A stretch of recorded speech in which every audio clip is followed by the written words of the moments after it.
tugize umugisha wo kubana nawe kuko njya nkunda kubivuga ko bigize umugisha ukabona umukozi w'Imana ugize umugisha udasanzwe. Natwe rero tugize umugisha wo kubana nawe. Mu minsi myinshi twari tumaze igihe tutaboneka hano kuri kamera ya Nezerwa TV Rwanda, abantu bakambaza ngo byagenze bite, ariko igihe ni iki naje kandi nabazaniye n'umushyitsi mwiza, umukozi w'Imana. Mu kiganiro cyatambutse abantu warabaganirije bavuga kuri umuhanzi ubaririmbirana yandi bivuga ngo birasaba kubyigana ugakora kuri Yesu. Haleluya. Ya ndirimbo waririmbye ndi gukoresha ikiganiro nanjye amavuta kumva ngize amavuta menshi. Haleluya. Amen. Reka rero dutangire ikiganiro cyacu dusenga Imana, twinginga Imana. Tubibutse ko ari kuri Nezerwa TV, iyi ni televiziyo ibagezaho ijambo ry'Imana, ubuhamya ndetse n'indirimbo by'abantu b'Imana. Imana ishimwe cyane. Tukibutse ko niba udukunda ibuka gukanda kuri subscribe, like ndetse na comment kugira ngo ukomeze gutera umurimo w'Imana inkunga. Reka mukozi w'Imana tutangire dusenga Imana. Reka tuguhe akanya usenga Imana. Turagushimiye Imana nziza. Haleluya. Turagushimiye kuri nyiribihe, uri nyir'ubutware, uri nyir'ukunesha. Haleluya. Turagushimiye kubw'uyu mwanya mwiza Imana kuri Nezerwa TV. kiri kikora Turagushimiye ko uri umukozi w'umuhanga kandi ufite imbaraga no gukomera mu kuboko kwawe. Reka ubane natwe muri iki kiganiro, ubane natwe kugera kigufiya, murengezi mwiza, kuba ari mu Rwanda n'abari mu mahanga. Reka babashe kubona kugirirwa neza nawe. Reka babashe kugira aho bava nabo babashe kugira aho bagera. Murengezi mwiza, umwanya tugiye kumara hano ubane natwe kandi ukomeze kutugirira neza. Byose ni mu izina ryawe ryera. Amen. Imana iguhe umugisha mukozi w'Imana. Kenshi twagiye tukumva indirimbo zawe hano kuri Nezerwa TV Rwanda, warahageze duha ikiganiro tubwira uburyo wakiriwe, tubwira uburyo Imana yaguhamagaye. Ariko uyu munsi tugize umugisha wo kongera kubana nawe, tugize ngo tuganire muri iyi minsi turimo, iyi minsi yo kuba insengero zikinze. Usanga urusengero rushobora kuba rukinguye ari rumwe muri paruwasi, ndetse ngira ngo hari n'amaparuwasi arimo ashobora kuba nta torero rikinguyemo. Ese iyi minsi nk'umukozi w'Imana nabonye ufite inararibonye mu maze igihe mu gakiza, ndetse twasanze umaze imyaka 11 uri umuhanzi ufite impano y'ubuhanzi, bivuze ngo hari n'igihe wabaye uri umukristo usanzwe utaririmba. Ubihuje rero usanga umaze igihe muri iri torero. Muri no minsi ubibona ute ugereranyije n'iki gihe abakristo bimeze bite? Abakristo wenda muri iki gihe turimo, wenda kubasenga ntago biba byoroshye. Yego. Ariko ijambo ry'Imana riravuga ngo abazi Imana yabo bazakomera. Nibamara gukomera bakora iby'ubutwari. Amen. Bwa butwari ni ubuherero mu gihe gikomeye, nta mpamvu yo kugambura kuba cyangwa mu bibazo ufite ibyo ari byo byose. Ijambo ry'Imana ryarabivuze neza ngo gukiranuka si ugukiranuka umunsi umwe, ahubwo ni ugukiranuka ukageza imperuka. Kandi mu rugendo ntabwo ibigeragezo bizabura n'ibisitaza, kandi n'Imana irabizi. Iyi minsi ngewe nyigereranya na cya gihe cya Gidiyoni, Imana imubwira ngo bamanukane ku kagezi. Ubu rero turi ku kagezi, abantu bamwe bari kunywesha amashyi, abandi bakanywesha umunwa baje bagezamo ururimi. Kandi Imana yari yabwiye Gidiyoni, iramubwira ngo abanywesha amashyi bafite intwaro abashyire ku ruhande. Abanywesha rero amashyi bafite intwaro, ntekereza ko ari abantu bahagaze neza mu gakiza. Nibwo ibigeragezo byaba bihari bakomeza kuba maso. Erega nta muntu n'umwe wagira ibyo ashobora, ariko Bibiliya iravuga ngo dushobozwa byose na Kristo duhereza imbaraga. Haleluya. Amen. Dukoranye ikiganiro ujye ushyira mu mwuka, ntangiye gufashwa. Haleluya. Amen. Noneho rero intambara ntabwo zizabura muri uru rugendo. Imana rero igomba kumenya umukristo nyawe uwo ari we, kubera ko yahuye n'intambara kandi akabigumamo. uhuye n'intambara akabivamo. Hari ahantu nabaye barya baririmba akaririmba bakavuga ngo unaniwe iviremo. Muri siporo unaniwe iviremo. Nibi rero niko bimeze, yaruza akanyanyaza agakubitaho bikanga, kumva arananiwe akagira ate akiviramo. Nari ndimo rero nkubaza ngo iyi minsi urabona imeze ite? Uri kumbwira ijambo ngo bazi Imana yabo bazakomera, nibamara gukomera bakora iby'ubutwari, turabyemera. Ariko se iyi minsi abantu benshi babivuyemo, benshi babivuyemo baranamutse, ariko abandi barakomeje. Abandi barakomeje, twese turakomeje, kandi kwihangana bitera kunesha.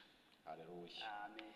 Kujya gusenga se abantu bava mu murenge bajya mu wundi bajya gushakisha aho basenga, ubona abakristo bajyayo cyangwa barabyihora kuvuga ati tuzasenga insengero z'ikifunguye?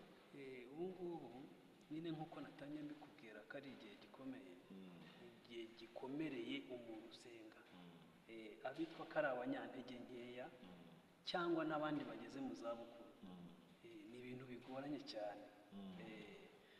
Ariko ba bandi bafite imbaraga bo barakomeje, ariko bitavuze ko ba bandi bafite intege nkeya b'abakecuru wenda ari bo batajyayo. Hariho n'abandi babonye insengero zikinze baraparika babivamo. Ariko kubivamo si wo muti, ntawe unyonga ngo ahamanuka. Abenshi bamaze gusubizwa bajya bavuga ngo ntawe unyonga ngo ahamanuka, umuntu anyonga ahazamuka. Ariko ntuzi ko n'ahamanuka ushobora guhuriramo n'ingorane, ugakenera file zifata cyane, ugahita ukeneramo za dodani, kandi wavuga ngo nta kunyonga. Imana yacu nikomeze kutwitaho kandi kutugirira neza. Iyi ni iminsi itoroshye inanije abagenzi, abantu benshi babivuyemo. Ariko hari ahantu nigeze ngera mbona umukecuru ushaje cyane rwose, turahura mbona n'agakoni afite icyuya rwose. ndamubwira umukecuru urava he, bimeze bite ko mbona warushye kandi ushaje? Arambwira ati mvuye mwana wanjye, mvuye gusenga. Uvuye gusenga he? Arandangira ambwira aho avuye gusenga, numva ni kure. Namubwira uvuyeyo n'amaguru? Ati mvuyeyo n'amaguru mwana wanjye, ati ntabwo nareka Imana ngo ni ukuba urusengero ruri kure. Hari abantu rero bayinambyeho. Umugani wa Yakobo avuga ngo nzayinambaho akaramata, imvi zizarinde ziba uruyenzi. Imana ishimwe cyane.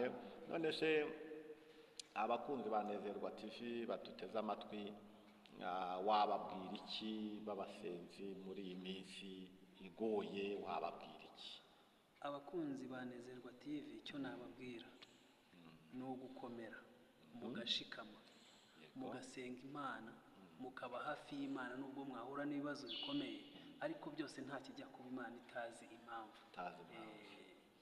Kandi ibyo yibwira kutugirira ni byiza, ntabwo ari bibi, kugira ngo itureme umutima w'ibizaba ejo.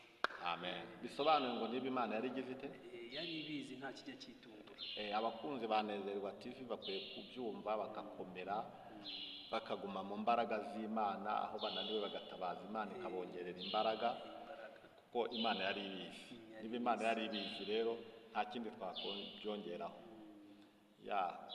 Muri iyi minsi rero abantu baba batekereza bakavuga ngo insengero zizafungurwa. Bari bategereje ngo ku kwezi kwa kane mu matariki ya mbere, ndetse n'ibinyamakuru bimwe bikaba bigenda byandika bivuga ngo mu matariki ya mbere insengero zimwe zizakingurwa. Ariko aho itariki ya mbere igereye bategereje babona ntazikinguwe.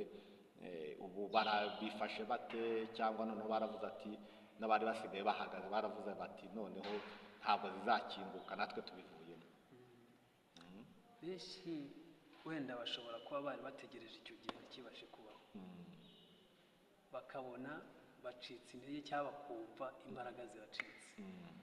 Ariko uzi icyo Imana yamubwiye n'icyo yahamagariwe, nta mpamvu yo kugamburura mu bibazo cyangwa mu bigukomereye. Nk'uko twatangiye tuvuga ngo abazi Imana yabo bazakomera, nibamara gukomera bakora iby'ubutwari. Bwa butwari ni ubuhe? Ni muri cya gihe wari witeze ibyiza, ibibi bikaza. ni muri cya gihe uba witeze wenda ko hari ibyo ugiye gusubirizwamo ukabona amakuba araje, nta mpamvu yo kurekura Imana yawe. Uba wumva ko ukwiriye gukomera nibwo bwagutwara. hari agakorasi bajya baririmba kavuga ngo umugabo nyamugabo ntava ku rugamba, umugabo nyamugabo urugamba rugumamo. Urumva iyo korasi ijyanye n'igihe cyangwa se n'ibyo barimo kutubwira. Umugabo nyamugabo ntava ku rugamba, ahubwo umugabo nyamugabo urugamba arugumamo. Kandi mu gihe abandi bacogoye, we akaguma akagira ate, agakomera. Kuko Imana ikeneye abantu bameze nka Dawidi. Dawidi yashyitse ku rugamba, Yesayi isamutumye ngo ajye kureba uko bimeze. Ashyitse yasanga hari umufilisitiya witwa Goliyati uri gusuzugura ubwoko bw'Imana, ahita abitsa umurinzi ibyo yari ajyanye, aravuga ngo misiyo igize ite, irahindutse, ubu ninjiye mu kazi k'Imana. Haleluya. Rero ahageze asanga Abisiraheli bose bagiye mu myobo, ariko izo nkuru zikomeza kugenda zitwereka ko Dawidi yaje kurwana n'umufilisitiya ndetse akamwica. Rero abantu bazakomeza kuba hafi y'Imana bagatindana n'Imana, ntibahumura umunsi umwe igini rizapfa. Haleluya. Igini rizapfa, ibintu bigende neza. Amen.